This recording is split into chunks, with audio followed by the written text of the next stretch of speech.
So, you are in the market, again, looking for your next IEM, looking for your next purchase, and you check out Linsoul Audio. And in particular, you are interested into Ziigaat IEMs. And when you look at their catalog, you get confused because there's just so many Ziigaat IEM, considering that very recently, they just released the Ziigaat Luna, and also before that, Ziigaat Arcanis, and a few other IEMs before that. Ziigaat Crescent now, which is the latest one, it is priced at $279 US, practically $100 US cheaper than the Ziigaat Luna, and almost $200 US cheaper than Ziigaat Arcanis. So you might be wondering, what are the differences? Because all three of them are multiple driver. In particular, this is a hybrid with 2 BA and 2 dynamic driver. And Ziigaat Luna was 6 balanced amateur, and Ziigaat Arcanis was 5 BA and 2 dynamic driver. So which one to go for? Now, this video is all about that. Hopefully, this video will be able to help you to decide which one to go for. Let's just start with the build and the construction itself. Just like with many other Ziigaat IEM, which are very known for producing resin-based IEM, the same thing for this Crescent here, which is entirely constructed of resin. The size is fairly okay, not too big, not too small, and the weight is also very good, which is at around 5 grams, which means that first and foremost, I can confirm one thing, it is super comfortable. I was able to wear it for a prolonged period of hours, up to 3 hours, no issue at all, no element of fatigue or abrasiveness, and of course, it seals really well.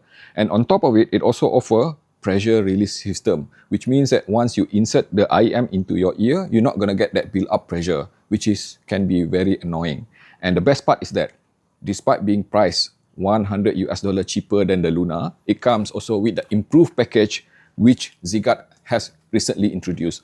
For example, in the Ziigaat Luna, you're going to get this similar type of cable, which is now modular, by the way, which will allow you to change the plug from 3.5mm single-ended to 4.4mm balance. And also, it comes with 2 types of new ear tip, silicone-based ear tip, at which they seem to be quite rubbery to me, and they seal really well and very comfortable.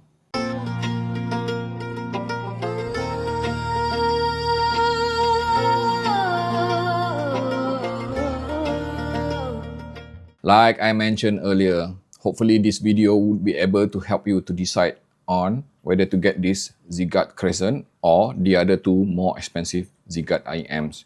In particular, Ziigaat Luna or Ziigaat Arcanis. And before I proceed any further, I would highly recommend that you head over and check out my video together with Ben when we talk about the differences between Ziigaat Luna and Ziigaat Arcanis. That is especially important because I'm just gonna make this very straightforward and very simple. This Ziigaat Crescent here is somewhere in between those 2 IEM, meaning to say that it takes a bit of the goodness from Ziigaat Arcanis and a bit of, let's say, technicalities from Ziigaat Luna, and you're gonna have Ziigaat Crescent here.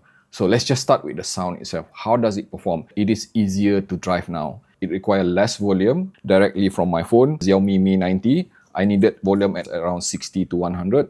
And of course, when I scale up the power, it just simply sounded even better.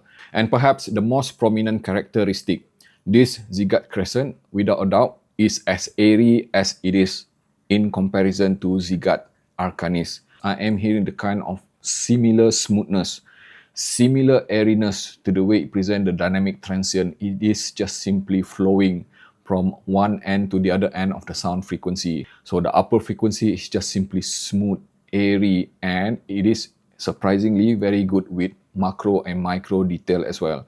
Perhaps the main difference, if I were to compare it with Arcanis, is that it does not extend as far as the Arcanis or even especially the Luna, because the Luna did extend just slightly a bit further in the uppermost region of the treble itself.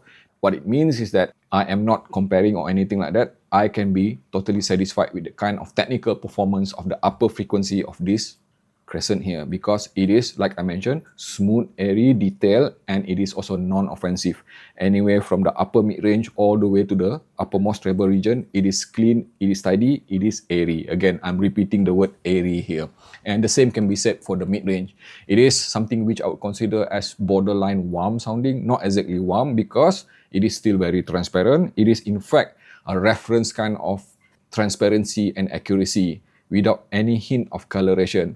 be it male or female vocal, be it different type of instrument, percussion, drums, you name it, everything just sounded correct. And the lower frequency, it is pretty much very similar to Ziigaat Arcanis as well, except that of course it does not offer the kind of, let's say, extension as far-reaching as the Arcanis, and it is just slightly leaner in contrast when it comes to the bass texture itself. If you love your bass kind of a bit thicker, you might as well go all the way to Ziigaat Arcanis. But if you don't mind something which is a bit leaner but still very smooth, very tidy, does not exhibit any kind of boominess, with the mid bass and the sub bass being, very well balanced, this Crescent is totally satisfying with that regard. It is fast, it is tidy, it is definitely the kind of bass which will not induce any kind of fatigue. And when it comes to technicality, it is actually very close to Ziigaat Luna performance overall. Like I mentioned, resolution, imaging, details, layering and separation is just simply excellent. It is almost as good as Ziigaat Luna at around perhaps 90%. So that is impressive considering that Ziigaat Luna is $100 more expensive than this Crescent.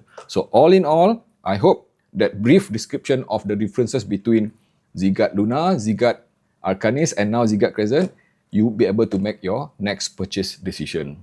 Thank you so very much for watching the video until the end. Without skipping, I hope. Now click like and subscribe, and also follow me on Instagram under the name of AndyAV.